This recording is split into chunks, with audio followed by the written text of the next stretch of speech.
भो भारत प्रविशताद्भरतान्तरङ्गम्. ನಮಸ್ಕಾರ ಸ್ನೇಹಿತರೆ. ನೂಪುರ ಭ್ರಮರಿಯು ತನ್ನ 19ನೇ ವರ್ಷವನ್ನು ಪೂರ್ಣಗೊಳಿಸಿ ವಿಂಶತಿ ಉತ್ಸವವನ್ನು ಆಚರಿಸುತ್ತಿರುವಂತಹ ಈ ಕಾಲಘಟ್ಟದಲ್ಲಿ ಭರತಾಂತರಂಗ ಅನ್ನುವಂತಹ ಈ ಅಧ್ಯಯನ ಸರಣಿಯ ಕಾರ್ಯಕ್ರಮಕ್ಕೆ ತಮಗೆಲ್ಲರಿಗೂ ಆತ್ಮೀಯವಾದಂತಹ ಸ್ವಾಗತ. ನಾನು ನಿಮ್ಮ ಡಾಕ್ಟರ್ ಮನೋರಮಾ BN, ನೂಪುರ ಭ್ರಮರಿ ಸಂಸ್ಥೆಯ ಪ್ರಾಚಾರ್ಯೆ, ಸಂಶೋಧಕಿ ಹಾಗೆ ಸಂಪಾದಕಿ. ಅಭಿನಯ ಅನ್ನುವಂಥದ್ದು ದೃಶ್ಯ ಕಾವ್ಯದಲ್ಲಿ ಹೇಗೆ, ಶ್ರವ್ಯ ಕಾವ್ಯದಲ್ಲಿ ಹೇಗೆ, ಕಲಾವಿದನ ಯೋಗ್ಯತೆ ಎಷ್ಟು, ವಸ್ತುವಿನ ಯೋಗ್ಯತೆ ಎಷ್ಟು, ಈ ಎಲ್ಲ ಅಂಶಗಳನ್ನು ಈ ಸಂಚಿಕೆಯಲ್ಲಿ ನಾವು ಕಾಣುವವರಿದ್ದೇವೆ. ಈ ವಿಸ್ತಾರವನ್ನು ನಮಗೆ ಇನ್ನೊಂದಷ್ಟು ಹಾರ್ದವಾಗಿಸೋದಕ್ಕೆ ನಮ್ಮೊಂದಿಗೆ ಇರುವವರು ವಿದ್ಯಾವಾಚಸ್ಪತಿಗಳಾದಂತಹ ಉಮಾಕಾಂತ ಭಟ್ಟ ಕೆರೆಕೈ ಅವರು. ಇವರು ಯಕ್ಷಗಾನ ತಾಳಮದ್ದಳೆಯಲ್ಲಿ ಅಗ್ರಪಂಕ್ತಿಯ ಕಲಾವಿದರು, ವ್ಯಾಕರಣ ವಿಚಕ್ಷಣರು, ಭಾರತದ ಹಲವು ಶಾಸ್ತ್ರ ವಿಚಾರಗಳ ಬಗ್ಗೆ ಇವರಿಗೆ ಅಪಾರವಾದಂತಹ ಪಾಂಡಿತ್ಯವಿದೆ. ಅವರನ್ನು ನಾವು ಕೇಳುವುದೇ ನಮ್ಮ ಸುಕೃತ. ಬನ್ನಿ, ಈ ಸಂಚಿಕೆಯನ್ನು ನಾವು ಆನಂದಿಸೋಣ. ನಮಸ್ಕಾರ. ನಮಸ್ಕಾರ. ನೀವು ಈ ಹಿಂದಿನ ಒಂದು ಸಂಚಿಕೆಯಲ್ಲಿ ಅಭಿನಯದ ಬಗ್ಗೆ ವಿಸ್ತಾರವಾಗಿ ಚರ್ಚಿಸಿದ್ರಿ. ಅದಕ್ಕೆ ಸಂಬಂಧಿತವಾಗಿರುವಂತಹ ಪ್ರಶ್ನೆ ಇದು. ಅಭಿನಯ ಅನ್ನೋದು ದೃಶ್ಯ ಕಾವ್ಯದಲ್ಲಿ ಅಂದರೆ ನಾಟ್ಯಾದಿಗಳಲ್ಲಿ ಸ್ಪಷ್ಟವಾಗಿ ಕಾಣಿಸುತ್ತೆ, ನೃತ್ಯಗಳಲ್ಲೆಲ್ಲ. ಆದರೆ ಇದರ ವಿವಕ್ಷೆ ಶ್ರವ್ಯ ಕಾವ್ಯದಲ್ಲಿ ಹೇಗೆ ಅನ್ನೋದನ್ನು ತಿಳಿಸ್ಕೊಡ್ಬೋದಾ? ಸ್ವಲ್ಪ ಅಲ್ಲಲ್ಲಿ ನಾವು ಆ ಮಾತುಗಳನ್ನು ಆಡಿದ್ದೇವೆ ಅಂತ ನಂಗೆ ಅನಿಸತ್ತೆ. ಆದರೆ ಅದನ್ನು ಒಂದು ಪ್ರಬದ್ಧವಾಗಿ ಸ್ಪಷ್ಟವಾಗಿ ನಿರೂಪಣೆ ಮಾಡುವ ಅಗತ್ಯ ಇದೆ. ನೀವು ಕೇಳಿದ ಪ್ರಶ್ನೆ ಆ ದೃಷ್ಟಿಯಿಂದ ನಮಗೆ ಅನುಕೂಲ ಬೇಕು.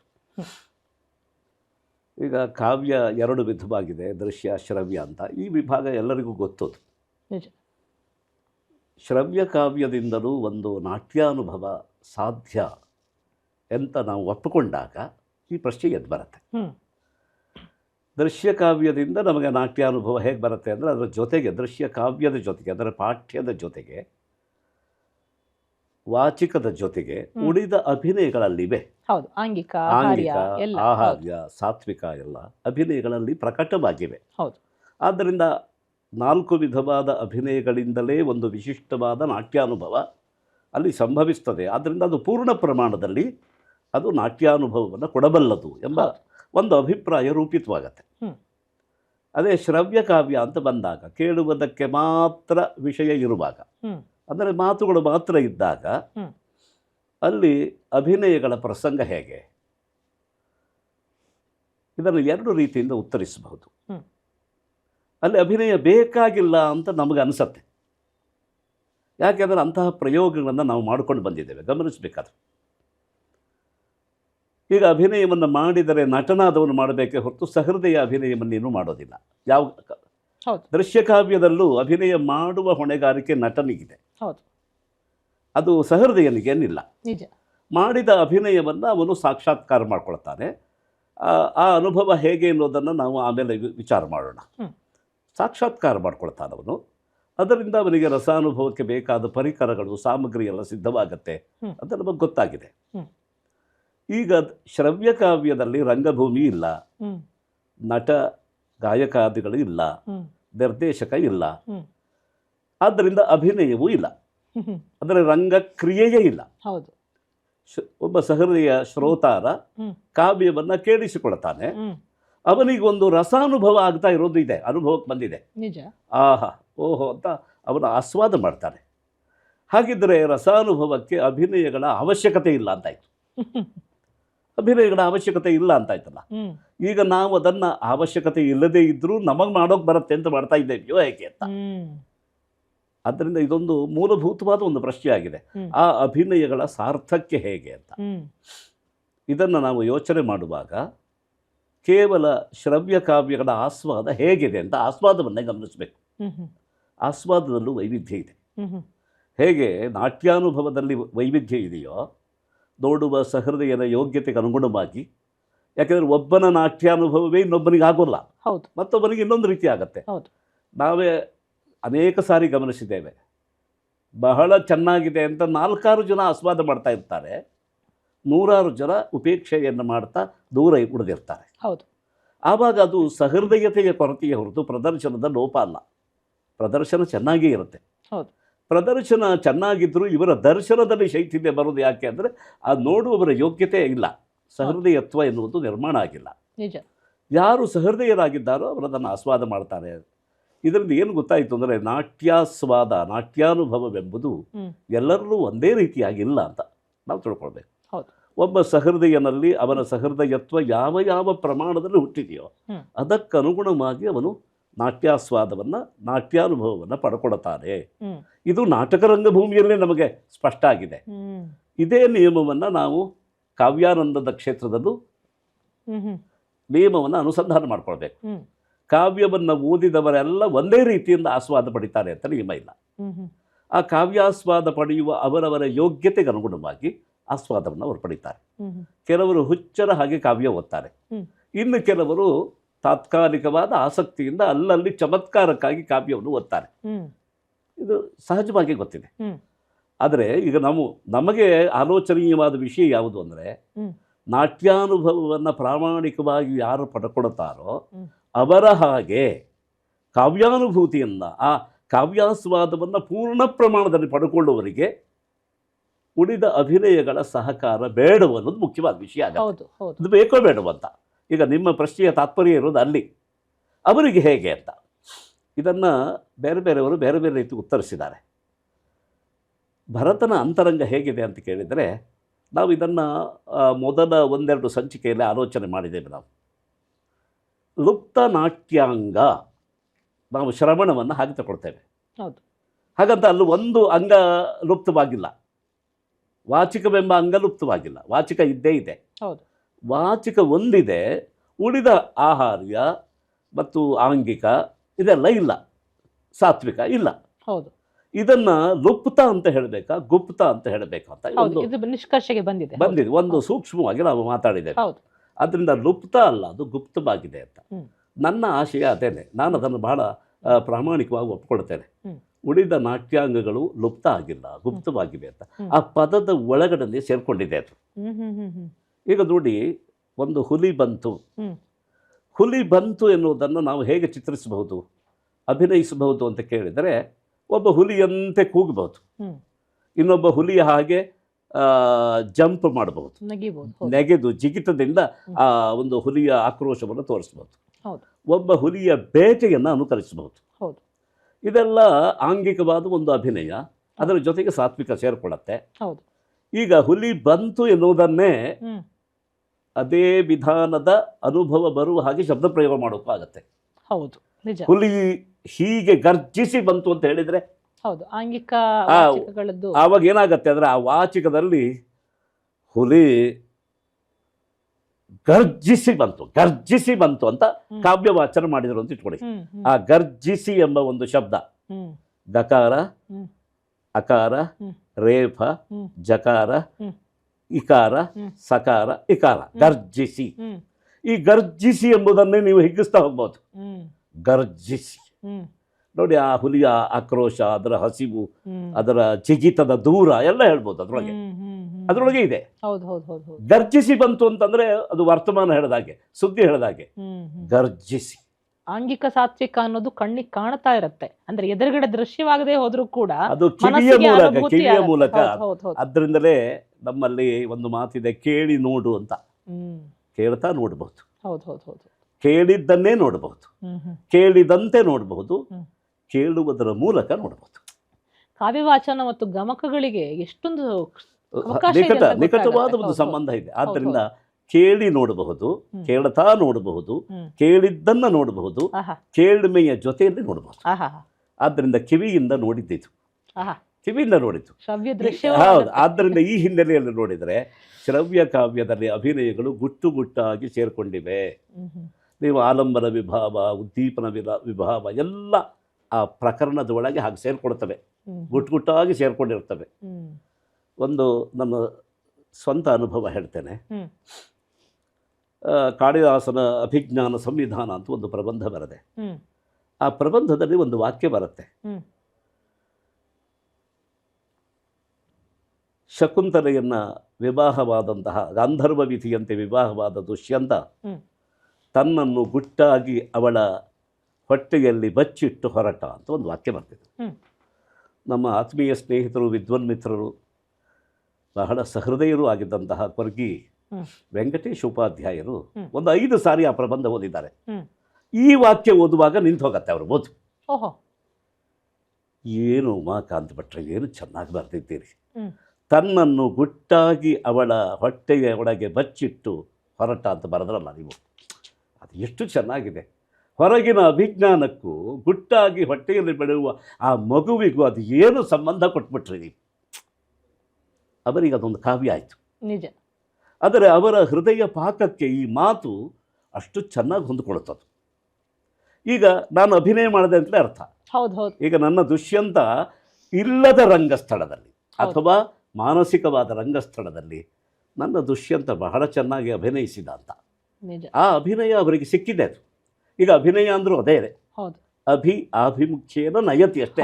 ಹೌದು. ಅದು ಅಲ್ಲಿವರೆಗೆ ಬರತ್ತೆ ಅಂತಲ್ಲ, ಆ ಕಡೆ ದಾರಿ ತೋರಿಸ್ಬಿಟ್ಬಿಡತ್ತೆ ಅದು. ಹೌದು ಹೌದು. ಆದ್ದರಿಂದ ಅಲ್ಲೂ ಅಭಿನಯ ಇದೆ. ಈ ನಾಟಕವನ್ನು ಪಾಠ ಮಾಡುವ ಅನೇಕ ಹಿರಿಯರೆಲ್ಲ ಇದನ್ನು ಅನುಭವಿಸಿದ್ದಾರೆ. ಅವರು ತರಗತಿಯಲ್ಲಿ ಪಾಠ ಮಾಡುವಾಗ ನಾಟಕ ನಡೆದ ಹಾಗೆ ನಮಗನ್ಸತ್ತೆ, ಅನ್ನಿಸ್ತಿತ್ತು. ಹೌದು. ಒಳ್ಳೆಯ ನಾಟಕವನ್ನು ಪಾಠ ಮಾಡುವವರು ಅಭಿನಯಿಸ್ತಿದ್ರು, ಅಭಿನಯ ಇಲ್ಲದೆ ಓದ್ತಿದ್ರು ಅವರು. ಅವರ ಓದು ಅಭಿನಯವಾಗ್ತಿತ್ತು. ಹೌದು ಹೌದು. ಆದ್ದರಿಂದ ಮಾತಿಗೆ ಎಂಥ ಶಕ್ತಿ ಇದೆ ಅಂದರೆ ಎಲ್ಲ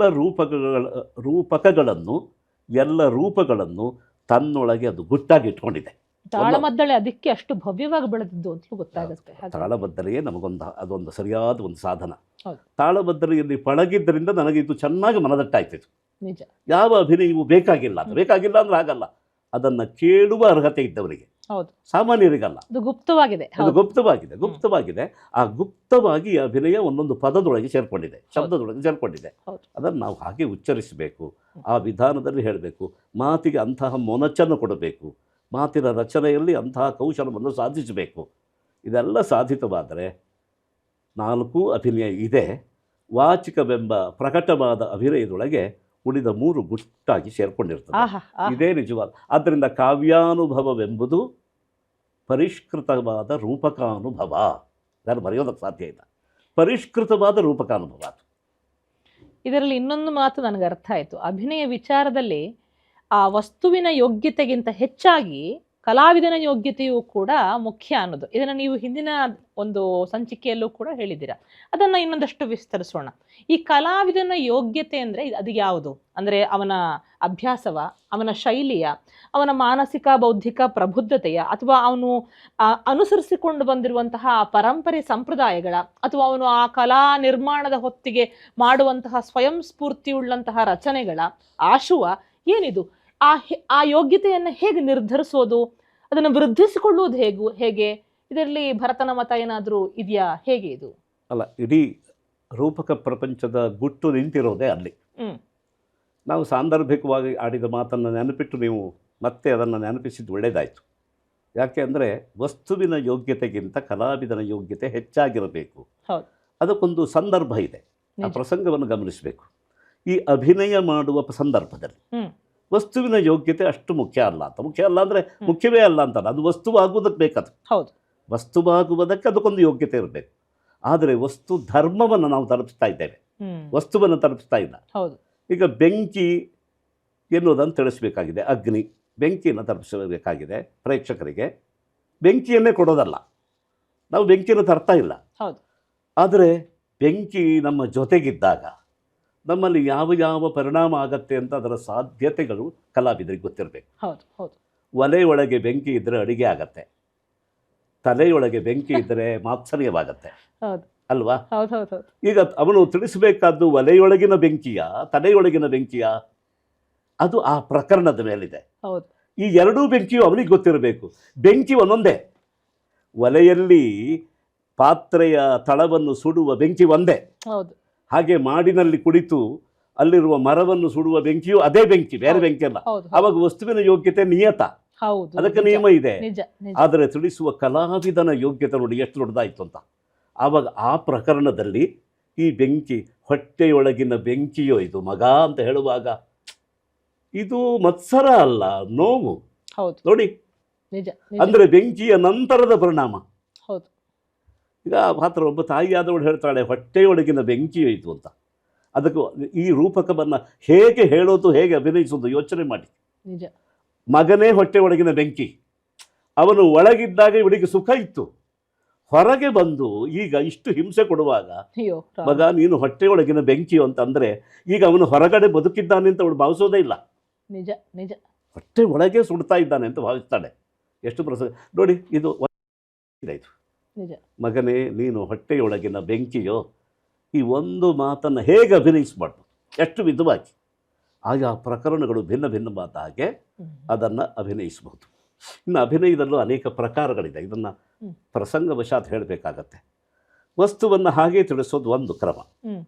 ಆವಾಗ ವಸ್ತುವಿನ ಆಕೃತಿ ನಮಗೆ ಸ್ಫುಟವಾಗಿದ್ದರೆ ಆ ಆಕೃತಿಯನ್ನೇ ಅನುಕರಣೆ ಮಾಡೋದು. ಆದ್ದರಿಂದ ಅಭಿನಯ ಎಂಬುದು ಅನುಕರಣೆ ಎಂಬ ಮಾತು ಬಂದಿದ್ದೇ ಅದಕ್ಕೆ. ಆದರೆ ಅದು ವಸ್ತುತಃ ಸ್ಥೂಲವಾದ ಅಭಿನಯ. ಅದನ್ನು ನಾವು ಹೊಸ ಭಾಷೆಯಲ್ಲಿ ಹೇಳಿದರೆ LKG UKG ಮಟ್ಟದ ಅಭಿನಯ ಅಂತ ಹೇಳ್ಬೋದು.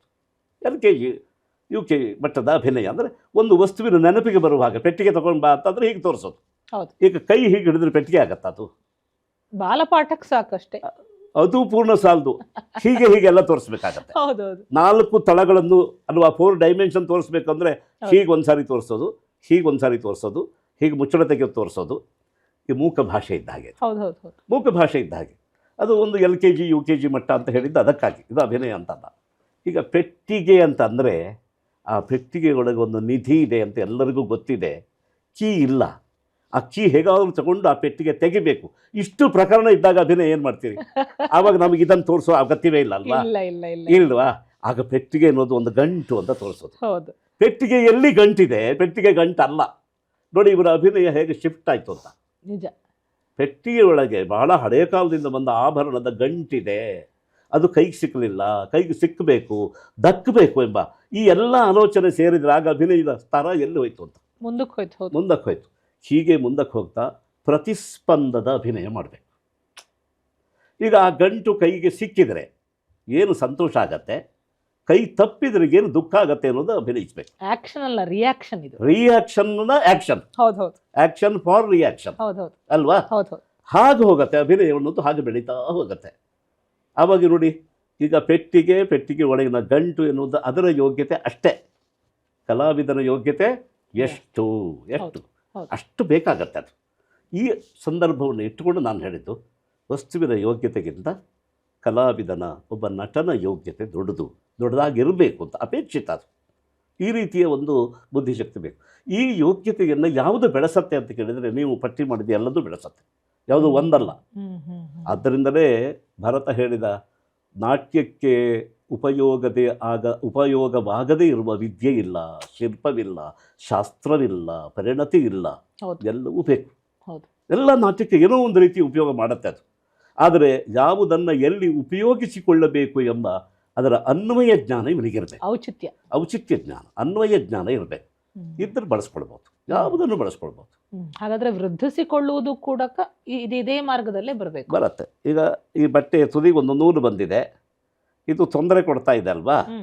ಈ ನೂಲು ನಾಟಿಕ ಪ್ರಯೋಜನಕ್ಕೆ ಬರುತ್ತೆ. ಇದು ನನಗೆ ಪ್ರಯೋಜನಕ್ಕೆ ಬರೋಲ್ಲ, ನಾನು ಹೀಗೆ ತೆಗೆದು ಅದನ್ನು ಹಾಕಿಬಿಡ್ತೇನೆ. ಇದನ್ನೇ ಒಬ್ಬ ನಟ ಬಳಸ್ಕೊಂಡ್ರೆ, ಓಹ್ ನಾನು ಈ ಒಂದು ಒಡನಾಟವನ್ನು ಉಪಯೋಗಿಸಿಕೊಳ್ಳೋದಿಲ್ಲ ಅಂತ ಅಭಿನಯ ಮಾಡ್ಬೋದು. ಸಹೃದಯರಿಗೆ ತಲುಪಿಸ್ಬೇಕಷ್ಟೇ, ಸ್ವಯಂ ಸ್ಫೂರ್ತಿ ಅದನ್ನು ತಲುಪಿಸ್ಬೇಕಷ್ಟೇ. ತಲುಪಿಸಿದ್ರೆ ಆಗ ಇದು ಒಂದು ಅಭಿನಯ ಆಗತ್ತೆ. ಪ್ರತ್ಯುತ್ಪನ್ನ ಮತಿತ್ವವು ಹಾಗೆ ಅದರ ಯಾವುದರ ಜೊತೆಗೆ ಯಾವುದನ್ನ ಲಿಂಕ್ ಮಾಡ್ತೇವೆ, ಅನ್ವಯಿಸ್ತೇವೆ ಮತ್ತು ಅದನ್ನು ಎಲ್ಲಿ ತಂದು ನಿಲ್ಲಿಸ್ತೇವೆ, ಇಷ್ಟು ಗೊತ್ತಿರಬೇಕು. ಆ ದರ್ಶನ ಇರಬೇಕು. ದರ್ಶನ ಇದ್ದು ಪ್ರದರ್ಶನಕ್ಕೆ ಅವನು ಮುಂದಾದರೆ ಸಾರ್ಥಕ ಆಗುತ್ತೆ. ಅದೇ ರಾಮಾಯಣದ ವಸ್ತು ತೆಗೆದುಕೊಂಡ್ರೂ ಸಾಲದು, ರಾಮನಾಗುವ ಕೌಶಲ ಇರಬೇಕು. ಅದು ಇರಬೇಕು.